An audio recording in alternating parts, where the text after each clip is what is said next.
Apakah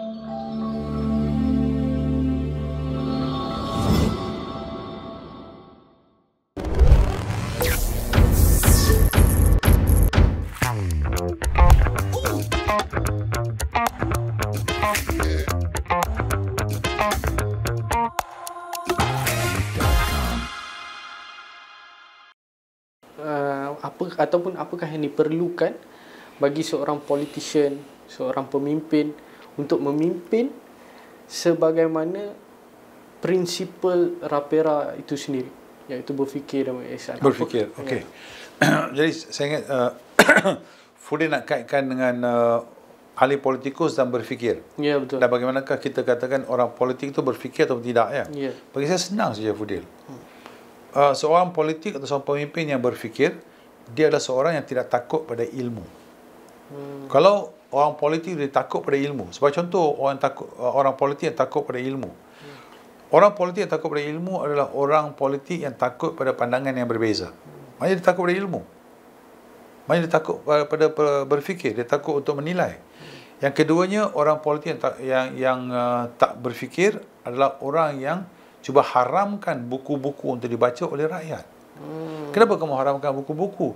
Lainlah kalau buku-buku itu lucah. Ya, lucah. Kalau buku itu mempunyai idea-idea yang berbeza, apa yang kamu takut? Kenapa kamu nak haramkan buku-buku itu? Kamu tak adakah hujah balas terhadap buku-buku tersebut? Jadi di negara kita saya tengok banyak buku-buku yang diharamkan. Dan saya amat kecewa. Pada saya kecewa bila ada agensi-agensi kerajaan yang mengharamkan buku-buku tersebut, kerana saya bertanya, yang haramkan tu orang-orang tertentu, tahu? Dia maknanya ada segelintir orang tertentu yang menentukan apa yang saya boleh baca. Maknanya dia samakan minda dia dengan minda saya. Bukan saya kata saya lagi pandai, tapi dia andaikan minda saya ni level minda dia lah. Sebab dia haramkan buku itu sebab dia takut orang akan terpesong dan sebagainya. Maknanya itu dia yang takut. Itu penilaian dia. Jadi dia anggapkan penilaian dia itulah penilaian universal bagi Malaysia. Jadi kita risau, tau. Bukan saya nak hina sesiapa pun. Bermakna kalau kita ada orang-orang yang tak berapa pandai cognitive ability dia, tak bijak, tak banyak membaca, tak ada critical thinking, dia akan haramkan banyak buku-buku yang dia tak faham. Okey. Dan yang paling kelakar dalam zaman ini bila buku-buku tertentu diharamkan ialah, yang pertamanya selalu diharamkan buku-buku dalam bahasa Malaysia.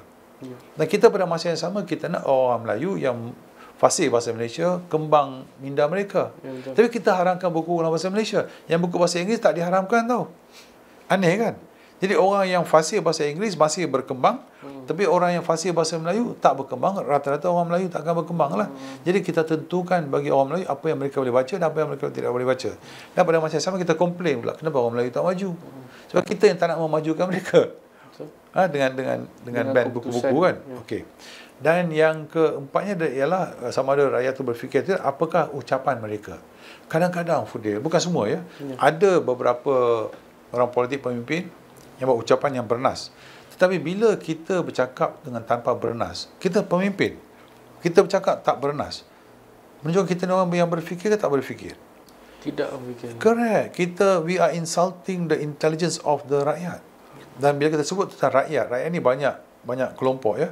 Ada rakyat marhain, ada rakyat terpelajar, ada rakyat boleh berfikir, dan di antara rakyat marhain pun, walaupun ada yang tak masuk universiti ataupun tingkatan 5, mereka masih ada keupayaan berfikir dan menilai dan sebagainya. Jadi inilah secara ringkas di antara sifat-sifat atau ciri-ciri kita nak kenal berfikir atau tidak. Dan satu yang saya nak sebut di sini ialah, kalau you seorang MP, Member of Parliament, you kena faham apa peranan you. Peranan you adalah sebagai seorang pengubat undang-undang.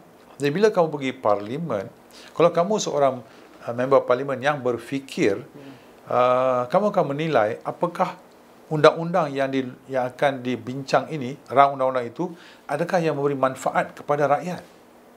Sebagai contoh, ada undang-undang yang baru ni, Akta 342 berkaitan dengan kesihatan.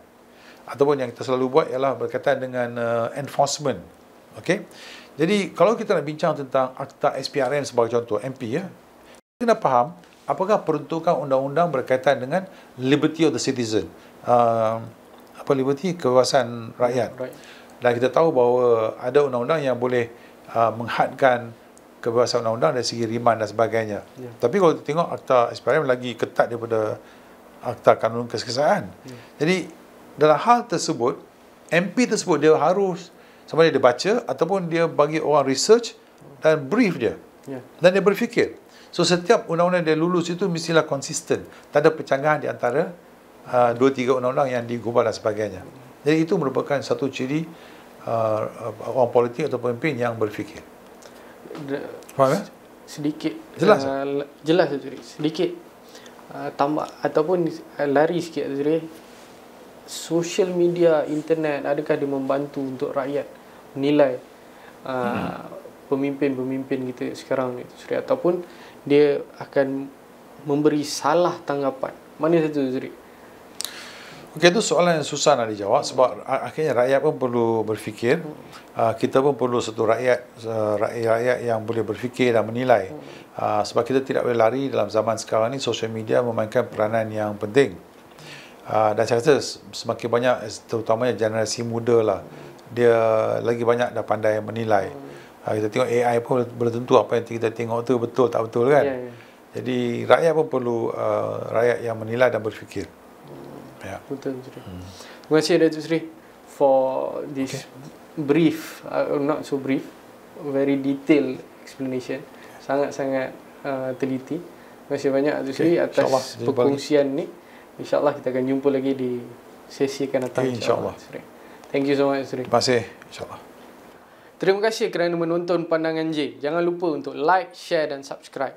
Dan juga jika anda mempunyai cadangan ataupun inginkan topik-topik lain dibincangkan, jangan lupa untuk komen. Dan juga jika anda ingin notifikasi untuk video-video yang akan datang, jangan lupa untuk tekan butang loceng. Terima kasih kerana menonton.